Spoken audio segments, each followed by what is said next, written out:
How are we doing? We've had a pretty newsworthy weekend here.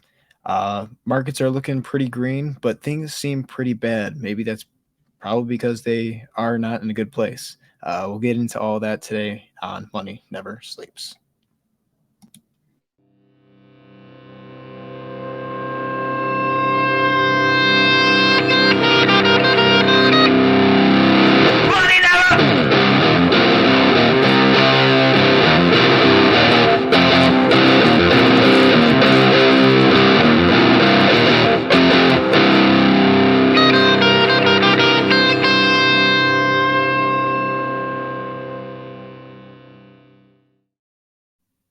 Thank you all for being here. Glad to see some guys in the chat. Just want to reach out to you, Chris. Thank you for being here. Randy, thank you for being here. Anyone else who is watching with us, we appreciate you guys.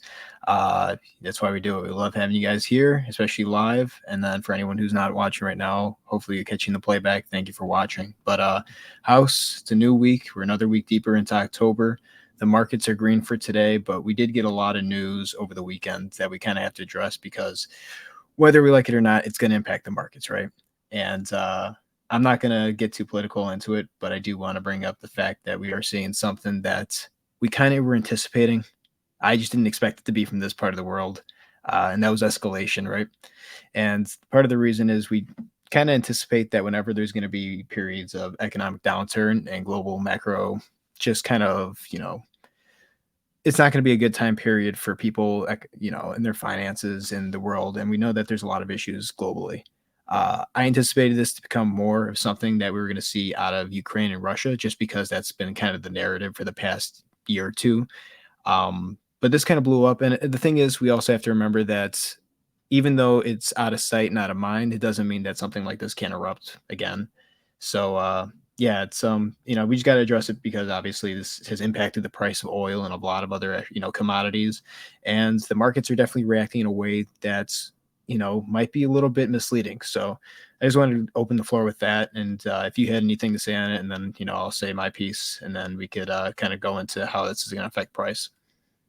Yeah, no, I think for me, I think the biggest part is, we're in a much different era technologically than we were when we've seen previous wars and conflicts erupt. So I think just one thing that's important to note is anything that comes out on social media, like don't take it as fact. That social media is heavily weaponized, between misinformation and also just propaganda and information wars. That's become a large part of battles now because we're living in an era where you can pretty much get everything real time at the click of a button.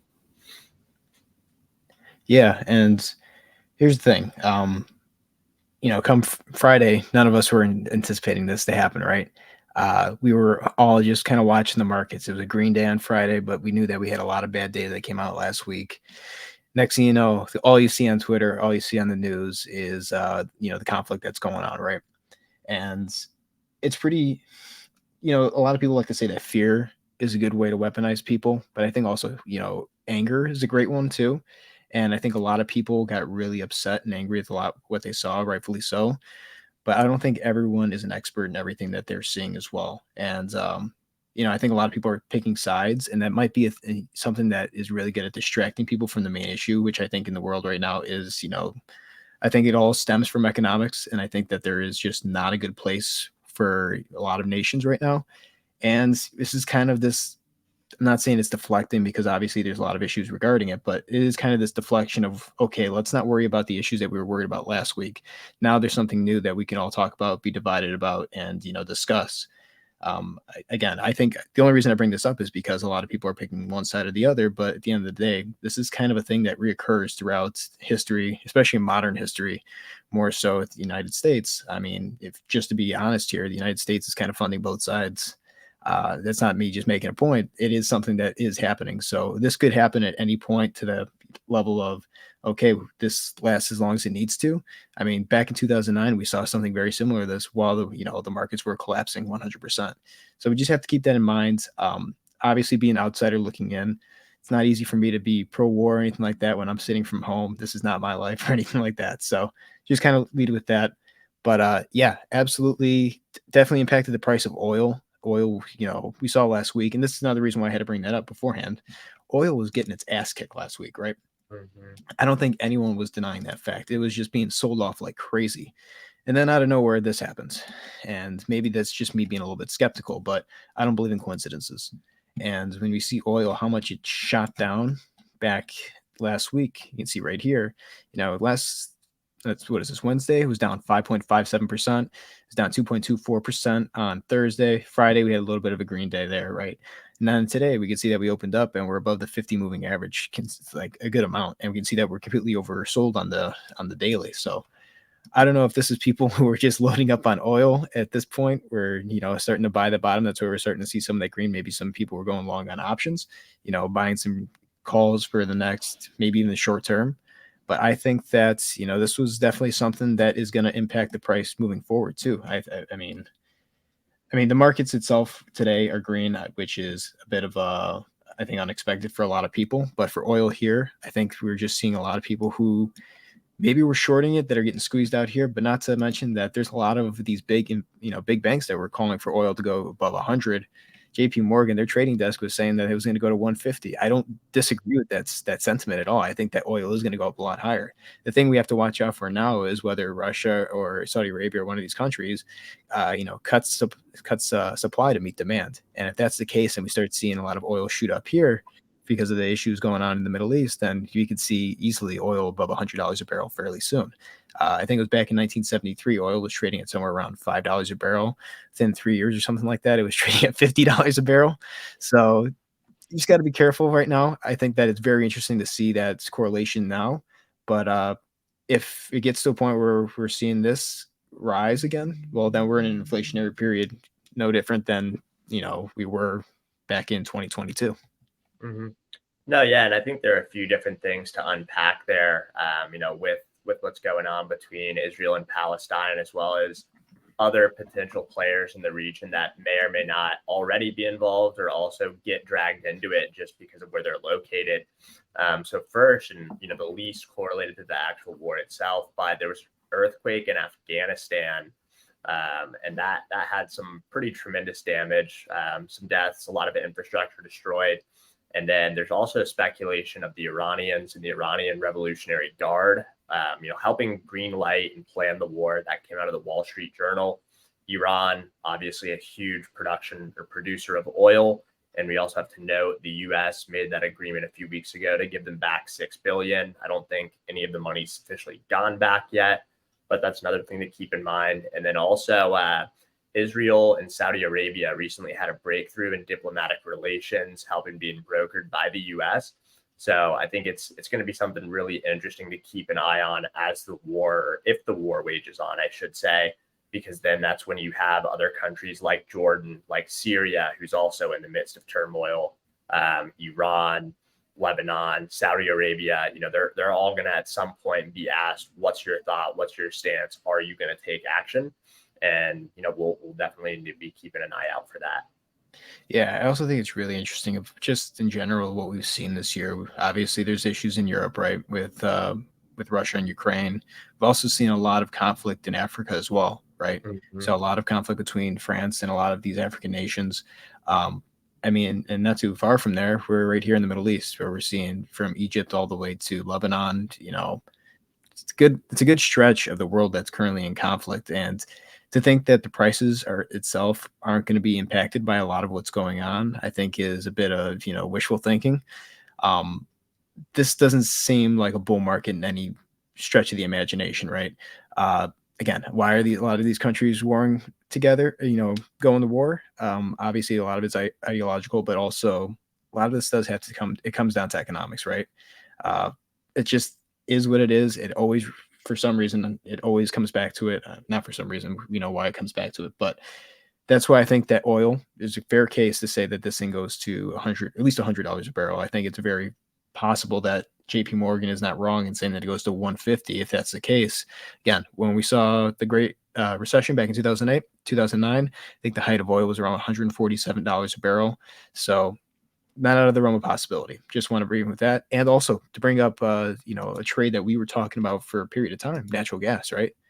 absolute ripper right now, and I think a lot of that is going into the winter months. There's also just a supply shortage of natural gas, and people are concerned. I think it was in Europe or the Eurozone. They were talking about how they were going to start using coal, that they were trying to use coal for the winter. They're trying to stock up on it. You just pull up natural gas right now, but gas has been insane the past few days. Uh, it was trading roughly in like the 260 to 280 range for a period of time. I mean, fuck, just get the weekly candles out. You can see how much it ripped up. It shot up 15% last week, and this week it's up 2.26%. That's not something that you should be taking lightly. I think that there is a lot of room to the upside if we look at the monthly for natural gas. Maybe there's some corrections here and there, but we've been saying that this for a while, that natural gas is extremely oversold, and there was going to be a time where it was going to rip up, and going into the winter months, that's not a surprise here. So it seems like energy is a huge topic right now. It's going to continue to be a huge topic going into these winter months. I'm really interested to keep up with this, so we're going to keep an eye on this. But if anyone was in on that natural gas trade, UNG, I'm happy for y'all. Hopefully it made some good gains. JWeb, I know you're holding some UNG right now too, so I'm glad that you're holding some of that in parts unknown. You'll be back soon, so we'll talk about it then. But yeah, that's pretty much all I wanted to talk about with energy. I think that we should take a look at what's going on with some of the UAW right now, because we just found out that not found out this morning that Mack Trucks are, a lot of those employees are going to go on strike. They're joining the UAW strike, and that's going to be really interesting, because this is another thing that I think you and Jay were talking about maybe about 2 weeks ago, that if they went on strike, that it was going to be pretty detrimental towards not just the automotive industry, but a lot of supply chain issues as well.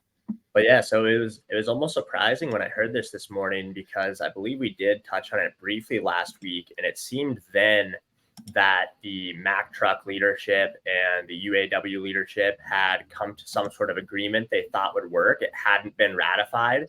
So I guess, it came back to the workers. They weren't happy, and now we end up with a strike. And so now we're at the point there's about 25,000 UAW workers on strike. And I believe that if they keep that strike prolonged, I'm not sure what the daily amount is. I'll have to go back and find that. But I read somewhere of the strike continues for as long as it is projected to, it could impact and prevent 10,000 vehicles from being produced per day. So that could be just a massive blow to the economy. And if you couple that with production down and oil price going up, there's a lot less incentive to produce cars that generate oil, right? So it could just ultimately stagnate the auto industry, which could be a pretty scary thing. Not to snowball that too far, because that was a lot of assumptions all in one train of thought. But yeah, I thought it was honestly kind of surprising. I think that was one train of thought that should be crossing your mind. Again, you should always assume worst case scenarios, and I think that possibly could be one that is extremely detrimental. Again, for price stability in the Fed, that would not be good at all. I mean, automobiles right now are absolutely, the prices are absolutely inflated. Used vehicles are absolutely inflated. But if they continue not to produce, the less supply there is, the higher demand there is, obviously. And for what supply there is, it's just going to inflate the prices to an astronomical level, and obviously no one's going to be able to keep up with that, and it's going to get to the point where there's just not going to be any demand. And does that mean that we find price stability then? Maybe, but that also could mean we're in a deflationary period if the markets aren't buying what manufacturers are producing. So that's something we have to keep in mind. Very, very interesting headline I saw this morning. I think it kind of got lost in a lot of the other headlines, but we'll keep an eye on this, because I do think that this strike is arguably one of the most important ones that we're seeing across all the other sectors of the labor market right now. Okay, let's pull up TradFi, because TradFi is doing some funky stuff that we talked about last week. And, I think a lot of people were expecting this to be a pretty red morning, right? And it kind of was. Futures were extremely red this morning.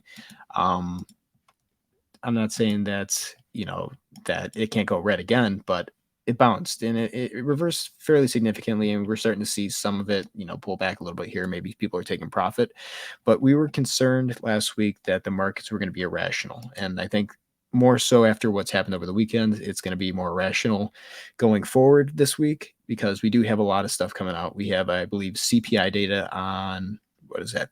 Wednesday or Thursday of this week. PPI is Wednesday, Thursday is CPI. We have, consumer sentiment on Friday. Not to mention that we are now in the pretty much the beginning of earnings season. And this week we have a lot of important earnings that are coming out. I think Friday is the one that I'm going to be keeping an eye on mostly. That's going to be a lot of the bank stocks, and that might give us a better look into what's going on in that sector. I think banking is still fucked. Pardon my French, but I think that's just kind of where we are right now. And why we're seeing the market being green is because of rationality. I think a lot of people are expecting it to go down. It was a pretty bad month last month. We can see right here in the S&P how much it was down. It was down 4.87%. We're up right now about 0.98% on the month. That means nothing really. It can turn really quickly. We can see that we're extremely overbought on the monthly, waiting to come into the neutral territory, but we have yet to do that. But if we just look at the daily, we're getting this little bit of a bounce, right? And we need to watch the stochastic RSI because as of right now, for what little bounce that we've had, 1.18% bounce, and then today 0.5%, you can see that the stochastic RSI is getting to overbought fairly soon. We also see that the 50 moving averages here on the daily. I have a funny feeling that pretty soon we're going to find some resistance at those levels. And this little pump that we're seeing, we talked about as a fool's rally last week, this could be a sell-off, right? I think a lot of people need to get out of positions. They had to, maybe minimize those losses. So the market moving up here doesn't make, it's not too much of it's not as bad of a loss as if it just went, straight into an absolute dump. But I think that there's a lot of things going on in the world, and we said that a lot of things look bad right now, and maybe because they are, and the markets right now are just kind of teetering on that tightrope of whether or not they're going to dump significantly or they're going to dump then pump a little bit so we can get out and then dump once again. I think the show is over for a lot of stocks and a lot of indices. I think that obviously this week could be a little bit green, but across the board, I think we're getting to a point where we're not going to be able to hold this up much longer. And that was something that we were talking about before the show. It just seems like a lot of things are lining up to the point where we're going to meet resistance fairly soon. And once we do, it's going to be really detrimental. The dollar's pulling back right now. We think that it's going to go to 105.69. That's our level of support, which makes sense for equities to rally here. And we're seeing the DXY get rejected. And this was what we were talking about as well. The DXY probably was going to get pushed down for a few days before we start to see another rally there. So everything so far this week's been playing out from what we said last week, but it's just a matter of time. Yeah, no, I mean, when I see kind of that level of volatility, when I see that kind of reversal, to me that sticks out that, hey, this is an indicator that we could be in for some volatility. Also, it seemed like the first few days of October were October, and then last week I deemed it spooky season. Now, maybe we might be closing in on Halloween about 3 weeks too early. Yeah, it's definitely going to get, I think, Bloodtober, Rectober, Pay Your Student Loan Tober. All those are really good names that we have. But yeah, it doesn't seem, I don't have confidence in this move. Let's put it that way. I expect it, but I don't have confidence that this is a long lasting move. And I think a lot of people who were promising you that we're getting into a new bull market kind of aren't looking at the important things. The VIX pulling back here is not a good sign. We saw that back in February of 2020. We also saw that back in 2008. So that's one thing to keep in mind, right? Especially when it hit that level. And it was at a level that was very critical. It was down at the January levels not too long ago, January 2020. Then it bounced all the way up to like almost 20 here in the VIX. But the dollar pulling back here, that's kind of just allowing equities to rally here. I think that pretty soon we're going to see this point where the dollar just takes off. And again, everything we say on the show, again, not financial advice. Forgot to mention that earlier. Nothing we say is financial advice. Make your own decisions and do your own research before making those decisions. But the dollar here, it's extremely oversold on the daily, right? This is our level of resistance, 107.193. All we need is a few bad days in the market and the dollar could absolutely skyrocket. If we have more continuation in the issues, globally, if global treasuries continue to sell off, obviously that's going to make their currencies weaker. It's going to make the US dollar a lot stronger. We're in this place where it's like something's going to give. It's going to give fairly soon, but all the warning signs are there. So I take every day that this market is going to be green as an opportunity to keep building positions. I think that if you do that, then you might find a little bit more opportunity as opposed to those who find out a little bit too late that this market is ready to give. Yeah, yeah, I think that sums it up pretty well. You want to dump it, or not dump, but almost. You want to jump into crypto for a little bit? Yeah, let's do crypto because that's absolutely wild what's been going on here. My portfolio is very happy this morning. I'm not going to be ungrateful for some of the red that we saw. I tweeted this morning that I didn't expect this dump, you know, this morning. I expected the dump maybe a few days ago, but here we are, and we can see that Bitcoin, absolutely dropped a decent amount. We were all the way down to the low of 27,260. So that's a pretty good move from where we opened up the day. We opened up the day at 27,917. We're down roughly about $321 from the open. We've wicked down to this bottom of this parallel channel, wicked right back up. You had a really interesting theory. I'll let you take the floor on that with the liquidations. Yeah, we covered it a little bit in Friday's show, but it really seems like someone is trying to push these liquidations and really just maximize them, headed up both long and short. So Friday, the big target was 28,200, and we came pretty darn close. Got a bunch of liquidations in, and now going down. Earlier this morning, liquidations were sitting around like 27.9, and really not thinking, or about 27.8, really not thinking they were going to keep going down, thinking this was truly October. And we saw some early liquidations to the tune of 100 million within like the first 2 hours. Was that like 8 a.m. to 10 a.m. First 2 hours I was awake. And that was just pretty wild. But yeah, I mean, if I've just been kind of overlaying the BTC USDT liquidation map and looking at where there seem to be levels of support built up historically. And yeah, it's almost just playing like a $1,500 ping pong game of where can I get 100 to $300 million worth of liquidations up, and then if I go all the way back down, plus or minus, where can I get another $100 million worth of liquidations? And it's just going back and forth. It's honestly it's crazy. It's almost like a modern marvel at this point. It really is kind of wild how much we've just been in this range for a period of time. And I texted you yesterday that, the volume on the hourly is absolute shit. Like everything's extremely low. So anything that's moving, you'll see these massive wicks to the upside. It's like we kind of know who's playing this game right now. I Yeah, think the whales are playing with themselves at this point. There's no retails in this at all.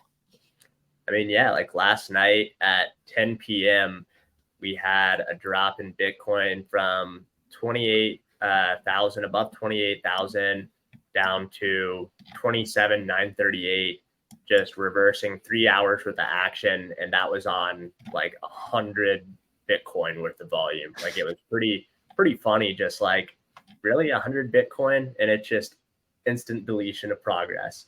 So yeah, it's just crazy how volatile the market is with such low volume. Absolutely, and it's almost like a dangerous thing to be, right? Again, I think a lot of people are complacent, maybe those who are holding Bitcoin, but if we're seeing like the trading here, we see how on the hourly, chart, how low the volume is down here. Obviously it's the weekend, right? Nothing's really happening. Even if we look back here, the volume is pretty low. Volume is pretty low back here as well in September. But once we got that move to the downside, we start seeing some action picking up on the hourly, and maybe that's why we saw a little bit of a bounce here. Again, this is a key level of support. But I think you're around to something. I think that we are going to see more liquidations, maybe run it back up to what was it, 27.9, that range right up there. That's what I'm seeing on my end too. And, there's a lot of issues surrounding a lot of the guys who are playing this game right now. We'll see, how long they're able to play this. But if we look at BNB right now, it's kind of a massacre, right? It's had a pretty good red candle this morning. It shot down. I was actually awake for this because I don't sleep on Sunday and the Mondays. I don't know what it is. I can't sleep on Sunday nights, waking up for Monday, even though this is my job now. It's the worst fucking scenario. It's probably just years of grade school and shit like that. But yeah, this is what happened. It shot all the way down. It broke through, you know, 210, which was a huge level of support, and we wicked all the way down to the low of 202.1. That's amazing because that's actually the lowest we've put in, since I'm not even gonna go all the way back on the hourly chart, but it's the lowest we've been, I'm pretty sure, since the June low of last year, which we put in, what was that? 183, 184 down there. So this is the lowest we've been. So that's a pretty good level that we broke through. This back here, 203, 204 with pretty good level of support. We bounced off that for a few days, but we did wick below this. That's a good sign. Um, why is this dropping? I think a lot of the issues, around, terrorist funding for Binance is kind of concerning. Maybe that's the reason why. Maybe they're actually just a liquid and kind of selling off some of their position. Who knows? But I definitely think that if we see BNB and Bitcoin continue to, play this pump and dump game. I mean, I think we can't even talk about BNB or any of these alts without talking about Bitcoin dominance, which has just been on an absolute tear, right? So even if Bitcoin goes up here, dominance is going to go up, and then when it comes down, alts are going to get wrecked on the way down. I mean, perfect example of this, Matic right now. Matic was down about almost 6%. Had a really good red candle this morning. Bounced right off the 50 moving average straight down. Obviously, there's a lot of room to the downside on the daily stochastic RSI. But, these alts, they're going to get hurt. They're going to continue to get hurt if Bitcoin dominance continues to rise. And Bitcoin doesn't have to go up for Bitcoin dominance to rise. It just has to retain the majority of the market cap against all other alts in top 125. So I think that crypto right now is a pretty dangerous place. I'm not necessarily doing anything too crazy until, I've placed my bets. I'm waiting to see them, come to fruition. I'm not going to be day trading any of this shit. I'm sticking to TradFi for the time being because I think there's tons of opportunity in TradFi that no one's really accounting for. And I think the moves in crypto, I'm just going to let play out the way that they should. What's your plan for crypto? Yeah, no, I'm kind of in the same boat. I mean, ETH is looking pretty bad. The higher Bitcoin dominance is separating. It's really starting to distance itself and seeing some bigger red candles down as Binance is resisting price movement down.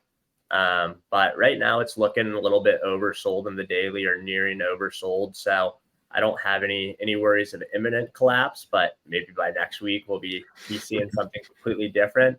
But no, yeah, I think kind of like you mentioned at the end of or at the beginning of the show, excuse me. Not necessarily a fan of war, but if there are moves to be made in the market, that's kind of what I'm eyeing. So specifically, already been leaning into oil and nat gas because we've been talking about it a lot on here, but now a lot of those opportunities look like they could get more volatile. So that's something to look into. And then also, I already had some decent exposure into the defense industry sector, and that's something that as of this morning, pretty much everything was up, somewhere between 3 and 5%.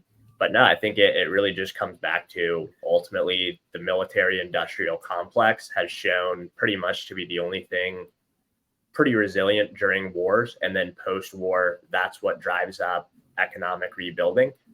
So looking back at World War II in specific, because that was the last time we saw, conflicts as varied and on a worldwide scale as the multitude of conflicts and wars we have today. But, we went through a terrible period of economic misery. And post-war rebuilding, there was so much money that had to be given back out and had to be given, taken away from the war effort and put back into production. So, yeah, I think I'm kind of gearing myself, depending on where the next few months head, in a position that, there might be some sustained wars, and that doesn't have a great outlook on consumers and discretionary income and, any sort of stock or TradFi market or even crypto that benefits from discretionary income being high. Yeah, it's always morally questionable, obviously, when things are going wrong and you benefit from it. But again, I think intention of what you're doing is obviously something that a lot of people should have. There's nothing I can really do. Why can't I benefit if I know what's going to happen, right? Mm-hmm. It's really important. It's something that I always talk about because I wanted to short employment a long time ago, but I was like, I think there's other places where I could short, where I could benefit. And obviously banking is one sector where, I'm still focusing on. But I think that military 100% isn't a bad way to be exposed right now. Again, not financial advice, but I think that obviously people who are building positions, we know that Congress is definitely buying a lot of military and cybersecurity stock for the past few weeks. That's known information now, which is once again, guys, forever wars. That's it's an easy way to make money.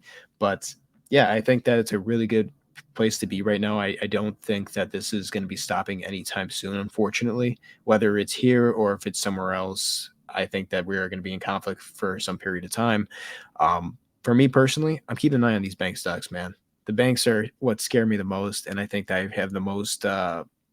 I think that's where my expertise is most Hmm. focused on right now because there's a lot of issues that are going on with banks. I told you before the show that out of nowhere, my Schwab position doubled in value, and I was like, "Well, Schwab's not really doing anything in price." So for me, I think that a lot of people are building these short positions on a lot of these banks, and they're trying to get exposure to if there is any type of downfall. So Hmm. obviously, I'm reassessing what I'm doing with my bank positions right now. I want to get maybe a little bit more exposure to Schwab, trying to find a good contract. Hopefully, the market bounces a little bit here to the upside, so I can take advantage of people underestimating further downside.